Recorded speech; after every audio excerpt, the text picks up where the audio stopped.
Business. Vos placements, vous savez qu'on continue à vous donner des conseils tous les jours sur BFM Business. On est avec Jean-Louis Deslaureaux. Bonjour Jean-Louis. Bonjour. Bienvenue, rédacteur en chef adjoint bfmtv.com. On va parler des ETF, Jean-Louis. Ces ETF qui comptent parmi les grands gagnants des actifs financiers de ces dernières années, à tel point qu'on se rapproche des, tenez-vous bien, 10 000 milliards d'encours dans le monde. On en est là aujourd'hui, Jean-Louis, c'est ça Effectivement, tout à fait. Ouais. Les investisseurs ont près de 10 000 milliards de dollars placés sur les ETF. Ça, c'était les chiffres à fin octobre compilés par le cabinet ETF-GI. Donc, c'est ce qu'on appelle les encours des fonds indiciels cotés. Et si on veut comparer ça, pour se donner une idée, on peut dire que ça représente l'équivalent de 5 fois la capitalisation de l'ensemble des entreprises du CAC 40. Eh oui. Sinon, j'ai regardé un autre chiffre qui peut être intéressant, c'est 50% de plus que tous les actifs financiers de tous les Français, c'est-à-dire le livret A, l'assurance vie, les comptes courants, etc. Donc c'est quand même assez important, bien sûr, à l'échelle mondiale, ça reste plus petit. Oui. Si on en croit Allianz, on tourne autour de 200 000 milliards d'euros en 2020 d'actifs financiers, voilà, globaux sur la planète. Donc, ça veut dire que la part des ETF là-dedans, elle est en gros de 4%. Donc, c'est pas énorme, mais ça commence, c'est de moins en moins marginal. C'est de moins en moins marginal, il faut le dire comme ça, finalement. Est-ce qu'on peut rappeler quand même en quelques mots comment ça marche, les ETF, Jean-Louis ? Alors, pour ceux qui ne sont pas familiers avec les ETF, ou Exchange Traded Funds, il s'agit de fonds qui vont répliquer l'évolution d'un panier, soit d'actions, d'obligations ou de matières premières.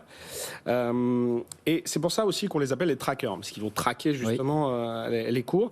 Concrètement, si on prend un ETF sur le CAC 40, pour simplifier, imaginons le CAC 40 augmente de 1%, votre part d'ETF, normalement, elle doit grimper d'à peu près 1% aussi. C'est ça, c'est comme ça que ça se passe. Comment est-ce qu'on explique un tel succès pour les ETF aujourd'hui, finalement ? Alors, il y a plusieurs raisons. Premièrement, c'est très simple. On comprend assez vite comment ça marche. Et c'est très facile d'acheter et de vendre ça. Comme c'est coté en continu, on peut faire ça toute la journée. C'est assez simple. Deuxièmement, même avec un petit budget, ça c'est important, par exemple 100 €, en fait, on peut déjà investir. On trouvera toujours un ETF dans lequel on pourra investir. D'ailleurs, il y a de nombreuses applications qui sont lancées autour de ça. On appelle ça les Robot Advisors. Oui. Qui vous aident à placer de l'argent avec des petits budgets. Et puis généralement, en fait, ils proposent des ETF aussi derrière pour les placer. Donc ça permet à tout le monde d'investir. Et puis troisièmement, il y a un très très large choix d'ETF en fait. Maintenant, il y a tout et donc on peut vouloir répliquer un indice particulier, par exemple le S&P 500, mais on peut aussi vouloir surfer sur des thématiques particulières ou qui nous tiennent à cœur. Par exemple un ETF sur les nouvelles technologies ou par exemple un ETF bas carbone. C'est ça. Et puis alors ce qui séduit, il faut quand même en dire un mot, c'est les frais de gestion.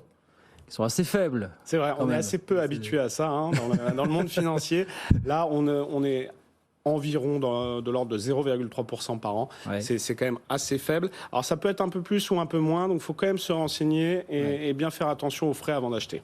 Alors si on a encore un ou deux ou trois, je ne sais pas, j'ai quelques conseils à donner à ceux qui nous regardent, qui ne sont pas forcément au fait du sujet, mais qui éventuellement voudraient bien se lancer finalement. Qu'est-ce qu'on peut leur dire ? Alors déjà, il faut leur dire qu'il peut y avoir des risques. Donc, faut faire attention à ce que son ETF soit liquide. Et pour ça, par exemple, on peut viser les gros ETF, là où il y a beaucoup d'encours. Parce qu'on peut se dire que légitimement, que normalement, ceux-là vont rester. Ensuite, il ne faut pas oublier une chose quand vous prenez une thématique particulière, c'est que vous prenez le risque qui est associé à cette thématique. Je prends un exemple très concret. Imaginons que vous avez un ETF voiture électrique, les sociétés qui sont investies dans les... Il y a des ETF voiture électrique ? Il y a des ETF sur à peu près tout. Donc, imaginons, vous avez un ETF comme ça, et bien, si du jour au lendemain, le marché de la voiture électrique s'écroule, parce que, je ne sais pas, pour des risques réglementaires, on dit, maintenant, on passe au tout hydrogène, c'est fini l'électrique, et là, en fait, vous n'avez plus rien très, très, très rapidement. Donc, c'est pour ça qu'il vaut mieux mixer, par exemple, avec des indices où il y a beaucoup de sociétés et très variés de secteurs différents. Donc, les grands indices, type le S&P 500.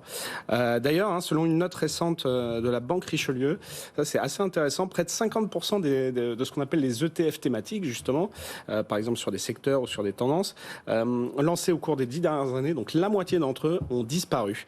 Donc en fait, c'est assez simple à comprendre. Si l'encours placé, il baisse trop, drastiquement, en fait, comme les frais sont faibles, le gestionnaire de fonds ne peut plus se payer, donc il coupe tout, ce qui est assez logique. Ah oui, il y a vraiment des... Donc, diversifier, ETF. Oui, non, mais diversifier, j'entends bien, mais il y a des ETF pour tout. Enfin, on n'imagine pas jusqu'à... Ça peut se nicher dans des choses absolument incroyables, les ETF. Ouais, je vous ferai une compilation le prochain des ETF les plus originaux. Merci beaucoup Jean-Louis, merci.